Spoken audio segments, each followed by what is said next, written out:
Movie की शुरुआत में हमें कुछ सैनिकों को जंगल में जाते हुए दिखाया जाता है, जहां पर उनके साथ इवान नाम का एक लड़का भी होता है, जो कि राजा का बेटा था और उसने नए जमाने के कपड़े पहने हुए थे, जिसे उसके फादर ने मैजिक की मदद से फ्यूचर में भेज दिया था ताकि वो उसके दुश्मनों से सुरक्षित रह सके। फ्यूचर की दुनिया में इवान अनाथ था, लेकिन एक दिन वो अचानक से अपने टाइम यानी कि पास्ट में वापस आ जाता है, जहां पर उसकी मुलाकात अपने फादर से होती है, जहां पर इवान और बाकी सैनिकों का सामना एक मॉन्स्टर सर से होता है, जिसका कोई भी शरीर नहीं था। और यहाँ पर काफी मुश्किलों के बाद वो लोग उस मॉन्स्टर को पकड़ने में कामयाब हो जाते हैं, जहां पर फेनिस नाम का योद्धा उस सर को थैली में डालकर वापस अपने राज्य आ जाता है और उसके राज्य का नाम व्हाइट सिटी था, जहां पर हम एक छोटी बच्ची को एक लेडी से सेब चुरा कर खाते हुए देखते हैं और सेब खाते हुए उसे पास में चमकता हुआ फूल दिखाई देता है और वो उस फूल से अट्रैक्ट होकर उसे तोड़ने की कोशिश करती है, लेकिन ऐसा करने पर उसके हाथ पर एक कांटा चुभ जाता है। तभी वो लेडी जिसकी टोकरी से उसने सेब चुराया था वो वहां पर आकर उसे उसके पेरेंट्स के बारे में पूछने लगती है और तभी वो लेडी भी उस फूल से अट्रैक्ट होकर उसे छूने की कोशिश करती है, जिस दौरान उसे भी वो कांटा लग जाता है। इसीलिए वो उस फूल को तोड़कर उस बच्ची को अपने साथ लेकर चली जाती है।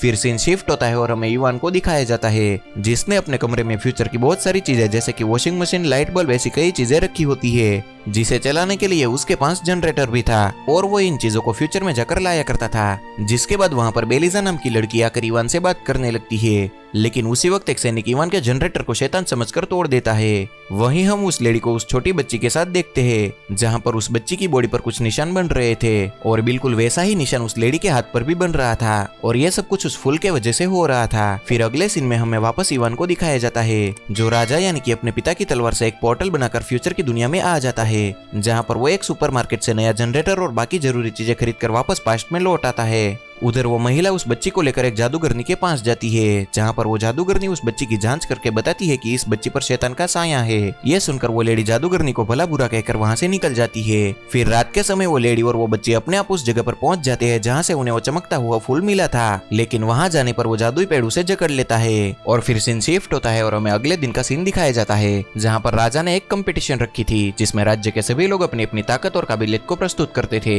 तभी फेनिस उस मॉन्स्टर सर को वहां पर लेकर आता है और काफी अच्छा परफॉर्मेंस देता है। इसके बाद वो इवान को इस कंपटीशन में शामिल होने की चुनौती देता है, जिस पर इवान पहले तो वापस फ्यूचर में जाने की ट्राई करता है, लेकिन उसके फादर की जादुई तलवार अब काम नहीं कर रही थी क्योंकि उसका जादू खत्म हो गया था। असल में इवान हर रोज फ्यूचर में जाया करता था और इसी वजह से उस तलवार की पावर खत्म हो गई थी। इसीलिए इवान को मजबूरन उस कंपटीशन में हिस्सा लेना पड़ता है, जहाँ पर वो काफी अच्छा परफॉर्मेंस दे रहा था। लेकिन उसी वक्त वहाँ पर दो चुड़ैल आकर राजा से उस जादुई तलवार मांगती है, जिसके बाद हमें फ्लैशबैक के सीन से पता चलता है कि वो चुड़ैल और कोई नहीं बल्कि वो लेडी और वो बच्ची थी जिसे जादुई पेड़ ने चुड़ैल बना दिया था। तभी गेलिना नाम की चुड़ैल बारबरा नाम की चुड़ैल से वो तलवार लेकर आने के लिए कहती है और वो खुद राजा के सैनिकों पर जादू करती है, जिससे उस सैनिकों की आंखें गायब हो जाती है और वो अपने ही साथियों से लड़ने लगते हैं। इतने में ही बारबरा एक पक्षी का रूप लेकर उस तलवार को ले लेती है, जिसे इवान अपना मोबाइल फेंक कर मारता है, जिस वजह से बारबरा के हाथ से वो तलवार छूटकर जमीन पर गिर जाती है। तभी राजा उस तलवार को उठाकर लड़ने की कोशिश करते हैं, लेकिन जादू खत्म होने की वजह से वो तलवार किसी आम तलवार के जैसी बन गई थी। इसीलिए राजा उस तलवार को इवान को सौंप कर उसकी हिफाजत करने के लिए बोलता है, क्योंकि आज नहीं तो कल उस तलवार की शक्ति जरूर वापस आएगी। जिस पर इवान बेलिजा, फेनिस और उस बूढ़ी जादूगरनी के साथ वहां से भागने लगता है, जो देखकर उस चुड़ैल के साथी उसके पीछे जाते हैं, जिस पर चालाक जादूगरनी सीटी बजाकर अपनी जादुई झोपड़ी को वहां पर बुलाती है। फिर जब चुड़ैल के साथी जैसे ही वहां पर आते हैं तो उन्हें वो झोपड़ी नदी के पानी में तैरती हुई आगे जाती दिखाई देती है, जिससे उन्हें लगता है कि वो सभी लोग उस झोपड़ी के अंदर ही है, लेकिन उस झोपड़ी के अंदर कोई नहीं था। वो सारे लोग नदी के पास एक पेड़ के अंदर छुप गए थे। यहाँ पर इवान उस जादूगरनी से पूछता है कि आखिर वो चुड़ैल कौन थी और उन्हें जादुई तलवार क्यों चाहिए। तभी जादूगरनी बताती है कि आज से हजारों साल पहले यहाँ पर एक नेक दिल जादूगर रहा करता था, जो किसी भी चीज को छूकर उसके अंदर जान डाल सकता था। फिर जब एक दिन उसे ऐसा लगा कि वो बूढ़ा हो रहा है और बहुत ही जल्द उसकी मौत हो जाएगी, इसलिए उसने अमर होने के लिए इस जादुई तलवार को बनाया और ये वही तलवार थी जो इवान के पास थी। और इस तलवार में सूर्य ग्रहण के समय जादुई हीरा लगाने से वो जादूगर अमर हो जाता है। लेकिन तभी उस जादूगर के कोशी नाम के एक चेले ने उस तलवार की लालच में आकर उस जादूगर के ऊपर एक बड़ा सा पत्थर गिरा दिया और उसे जान से मार दिया। लेकिन वो जादूगर मरने की जगह उस जमीन में दफन रहा और उसके मन में नफरत भर जाने की वजह से वो एक शैतान बन गया और अब उसी शैतान जादूगर को यह तलवार चाहिए। और जब वो लोग ये बातें कर ही रहे होते हैं तभी वहाँ पर नदी का राजा आ जाता है और वो उन्हें डेडलाइन के बारे में बताते हुए कहता है कि हमें उस शैतान जादूगर को मारने का तरीका डेडलाइन में ही पता चलेगा। जिस पर वो सभी नदी के राजा के साथ आगे जाकर एक चट्टान पर रुकते हैं दूसरी ओर वो दोनों चुड़ैल चलने वाली झोपड़ी के अंदर जाकर देखती है, जहाँ पर उन्हें कोई भी नहीं मिलता है। इसीलिए गेलिना उस झोपड़ी को जलाने का आदेश देती है, लेकिन उसी वक्त एक दूसरी चलने वाली झोपड़ी वहाँ पर आकर उस झोपड़ी को बचाकर ले जाती है। वहीं दूसरी ओर इवान और फेनिस को दो जंजीरें मिलती है, जिनमें से एक जंजीर को फेनिस बड़ी आसानी से उठा लेता है, लेकिन इवान उस जंजीर को नहीं उठा पाता है, जो देखकर वो जादूगरनी अपनी थैली से जादुई फलियां निकालकर खा लेती है, जिस वजह से उसके अंदर बहुत ही ज्यादा ताकत आ जाती है। इसीलिए वो दूसरी जंजीर को खींचकर पानी में से बड़ी सी व्हेल को बाहर निकलती है। असल में वो लोग जिस चट्टान पर खड़े थे वो चट्टान व्हेल मछली के ऊपर ही था, जिसके बाद वो व्हेल मछली उन सबको लेकर हवा में उड़ने लगती है और उड़ते हुए वो उन लोगों को डेडलाइन तक पहुंचा देती है। इसी बीच इवान उस जादूगरनी की जादुई फलियां वाली थैली को चुराकर अपने पास रख लेता है और डेडलाइन पहुंचकर उनमें से कुछ फलियां निकालकर खा लेता है, जिस वजह से उसके अंदर भी बहुत ज्यादा ताकत आ जाती है। इसीलिए वो एक बड़े से पत्थर को उठाकर दूसरी ओर फेंककर अपने ताकत का प्रदर्शन करता है। फिर आगे हम उन सभी को एक बोलने वाले पहाड़ के पास देखते हैं, जहाँ पर वो पहाड़ बताता है कि वो सिर्फ उसे ही अंदर जाने देगा जो उसके 3 सवालों का जवाब देगा, वरना वो उसे बर्फ में जमा कर मार देगा। तभी इवान उसे ही अपनी बातों में उलझाकर उसे 3 सवाल ऐसे पूछ लेता है जिसका जवाब उसे पहले से ही पता था। इसलिए वो उस पहाड़ से कहता है कि तुमने मुझे 3 सवाल पूछ लिए, जिसके जवाब भी मैंने दे डाले, इसीलिए मैं किसी और सवाल का जवाब नहीं दूंगा। जिस पर वो पहाड़ समझ जाता है कि इवान ने उसे बेवकूफ बनाया है। लेकिन अब जबकि उसने तीनों सवालों के जवाब दे दिए थे, इसीलिए वो पहाड़ उसे चमकदार पत्थर देकर अंदर जाने देता है, जिस पत्थर की मदद से इवान किसी भी मरे हुए शख्स को वापस ला सकता था। फिर अंदर जाने पर इवान को उसके फादर मिलते हैं, जिसे देखकर वो बहुत ही हैरान रह जाता है और पूछता है कि आखिर आप यहाँ तक कैसे पहुंचे,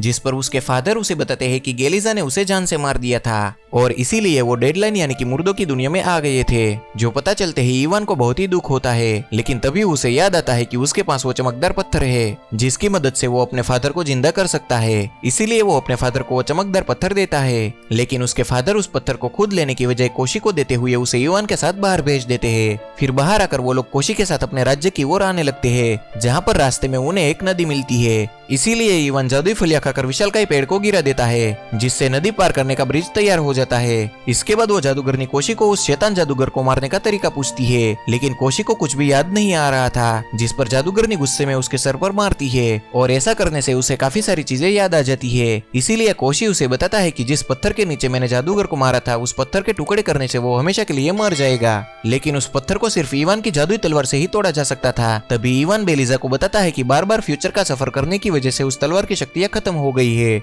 जो सुनकर बेलिजा उससे नाराज होकर चली जाती है। फिर इवान उस तलवार से एक पेड़ को काटने की कोशिश करता है, जिसमें नाकाम होने की वजह से वो तलवार को जमीन में गाड़ देता है, लेकिन ऐसा करते ही उसकी तलवार अपने आप और ज्यादा अंदर चली जाती है। तभी हम देखते हैं कि वो तलवार जमीन के अंदर से शक्ति सोखकर वापस पहले जैसी हो जाती है, यानी कि उसका जादू वापस आ जाता है, जिस पर इवान वापस उस जादुई फलियां खाकर एक बड़े से पत्थर के नीचे उस तलवार को छुपा देता है। फिर आगे हम उन सभी को आराम करते हुए देखते हैं, जिस दौरान फेनिस पहरा दे रहा था, लेकिन तभी अचानक उसके सीने में एक तीर आकर लगता है, जिसे बारबरा ने चलाया होता है, क्योंकि उन्हें इन सब का पता चल चुका था। यहाँ पर बारबरा के सैनिक उन सभी लोगों पर अटैक करने लगते हैं। फिर उन सबके बीच में जबरदस्त फाइट होती है। फिर इवान अपनी तलवार को निकालने के लिए उस पत्थर को उठाने की कोशिश करता है, लेकिन जादुई फलियों का असर खत्म हो जाने की वजह से वो फिर से उस पत्थर को नहीं उठा पाता है, जिस पर वो उस जादुई फलियां खाने के लिए उस जादूगरनी की थैली को निकालता है, लेकिन वो थैली पूरी तरह से खाली होती है। वहीं पर उसे ऐसा करते हुए वो जादूगरनी देख लेती है और बहुत ही गुस्सा हो जाती है, जिससे सबको पता चल जाता है कि इवान के पास इतनी ताकत कहां से आ रही थी। इधर लड़ाई में वो सब सैनिक उस पर भारी पड़ रहे थे, इसीलिए उन सबको ये लड़ाई छोड़कर भागना पड़ता है। लेकिन तभी बारबरा उसे जाने देती है, क्योंकि उसे वो जादुई तलवार मिल चुकी थी,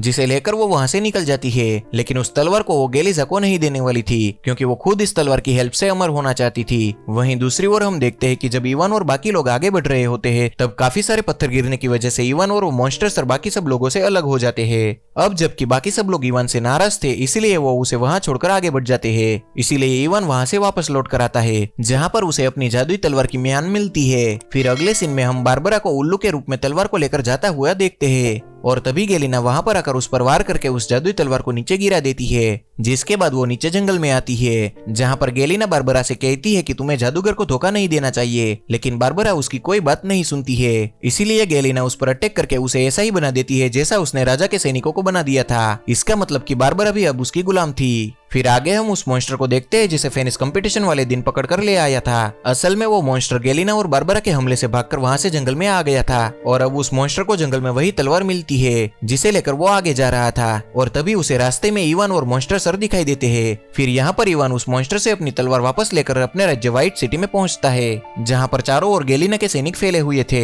जिसको गेलिना ने अपने बस में कर लिया होता है। इसके बाद इवान उन सभी सैनिकों से लड़ने लगता है। दूसरी ओर बेलिजा जादूगरनी की दवा को फेनिक्स के घाव पर लगाती है, जिससे वो पूरी तरह से ठीक हो जाता है। और फिर हम देखते हैं कि वो सभी इवान का साथ देते हुए गेलिना के सैनिक से लड़ने लगते हैं। तभी मॉन्स्टर सिर एक पत्थर के ऊपर जाकर बताता है कि शायद ये वही पत्थर है जिसे काटने से जादूगर की मौत हो जाएगी। और ये सुनकर इवान उस पत्थर के टुकड़े कर देता है, लेकिन इससे कोई फर्क नहीं पड़ता है। इसीलिए वो कोशी से उस पत्थर के बारे में पूछता है, लेकिन तभी एक सिपाही कोशी का सिर उसके धड़ से अलग कर देता है, जो देखकर इवान कोशी के सर से उस पत्थर के बारे में पूछने लगता है। तभी कोशी की बॉडी एक तरफ इशारा करके उसे उस पत्थर का पता बताती है। फिर कोशी अपना सर उठाकर वापस से अपनी बॉडी के साथ जोड़ देता है, जिस दौरान गेलिना वहां पर आकर उन सभी पर अटैक करने लगती है। और उस हमले में कोशी का सर एक बार फिर से एक जगह पर टकरा जाता है, जिस वजह से उसकी सारी यादें वापस आ जाती है। और तभी उसे याद आ जाता है कि अगर उस पत्थर को तोड़ा गया तो वो जादूगर मरेगा नहीं बल्कि आजाद हो जाएगा। इसीलिए वो इवान को ऐसा करने से तुरंत रोकता है, लेकिन तब तक बहुत देर हो गई थी, क्योंकि तब तक इवान ने उस पत्थर पर वार कर दिया था।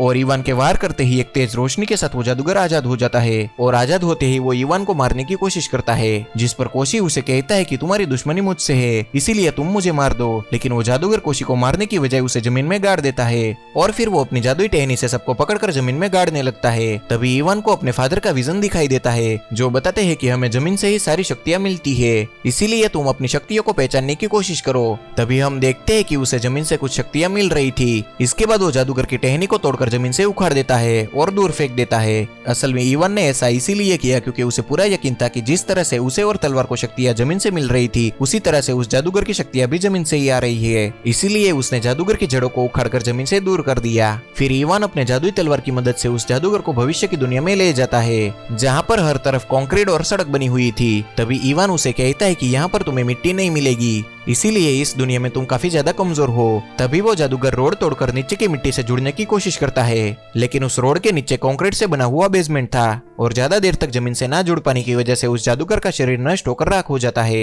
जिस वजह से पास्ट के टाइम में जो लोग उसकी टहनी से बंधे हुए थे वो आजाद हो जाते हैं। और अब इवान भी वापस पास्ट वाले टाइम में आ जाता है। और उसके बाद व्हाइट सिटी का एक दूसरा जादूगर अपने जादू से सभी सैनिकों को पहले जैसा कर देता है, जबकि गेलिना वहां से भाग निकली थी। फिर हम देखते हैं कि इवान बेलिजा को प्रपोज करता है। फिर इस मूवी के लास्ट सीन में हम इवान को फेनिक्स और दूसरे सैनिकों के साथ जंगल में देखते हैं, जहां पर उन्हें कुछ अंडों में से चलती हुई झोपड़ियां निकलती दिखाई देती है, जो उस जादूगरनी की बड़ी झोपड़ियों के साथ वहां से भाग जाती है। और इसी के साथ हमारी ये मूवी यहाँ पर खत्म होती है। तो दोस्तों, अगर आपको हमारी ये वीडियो अच्छी लगी हो तो प्लीज लाइक करें, शेयर करें और सब्सक्राइब करना बिल्कुल भी ना भूलें।